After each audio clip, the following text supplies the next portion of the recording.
Welcome to Hidden Empires, the channel that uncovers the untold stories of self-made billionaires. From toy sellers to tech visionaries, from forgotten failures to global empires, we reveal the strategies, risks, and turning points that built fortunes. You don't have to be a household name to build a multi-billion-dollar business empire. In fact, few people outside of the fashion industry know who Christopher Burch is. Yet he's the founder of Tory Burch and the man behind dozens of iconic lifestyle brands. So how did he do it? By turning design into leverage. Growing up, Christopher Burch had two strikes against him. He wasn't born into money and he didn't go to an elite university. But what he did have was an entrepreneurial spirit.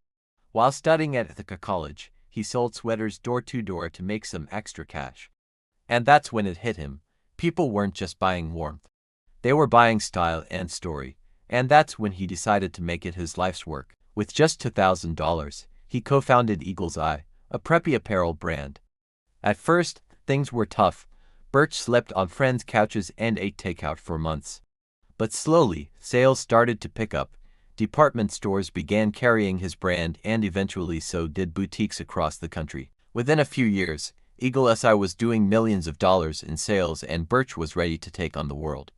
He sold Eagle's Eye in the late 1980s, but instead of retiring, he reinvested the money back into fashion and lifestyle ventures. At first, it seemed like a natural fit. He had a good eye for design and an even better understanding of the market, but not every investment panned out. Some fizzled, others took off only to stall later on. He became known as a deal maker, backing more than 50 companies from shoe stores to handbag makers.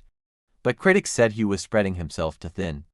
Then came the oh no moment in 2006 when his high-profile investment, Tory Burch, which he founded with his then-wife, took a sour turn. To make a long story short, he got pushed out of the company.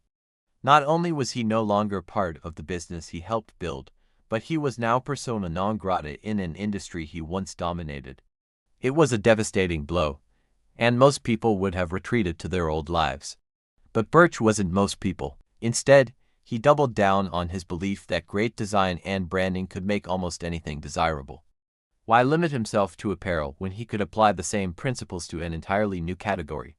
So he started investing in furniture, home accessories, jewelry, beauty products, even private equity firms.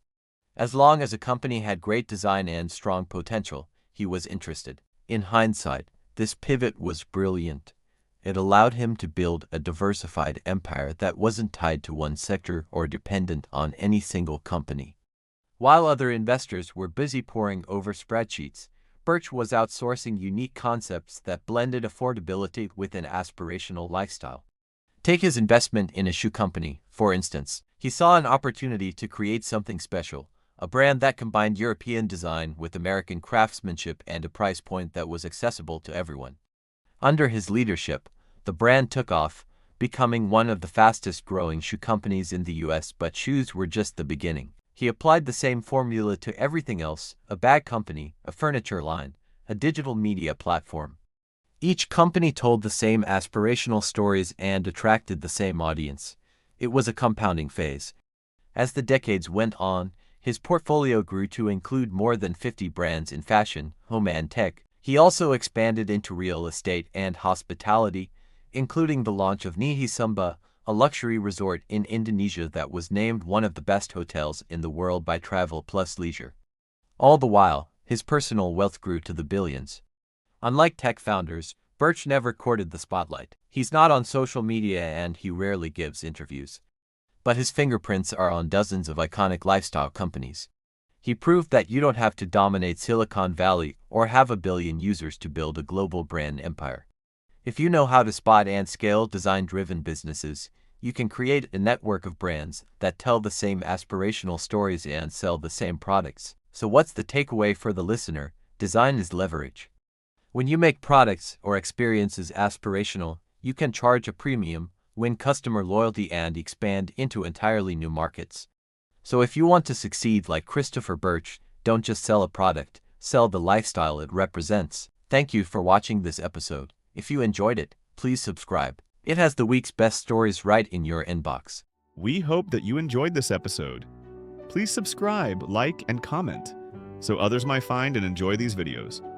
Go to description below for more resources and information. Thanks for your time.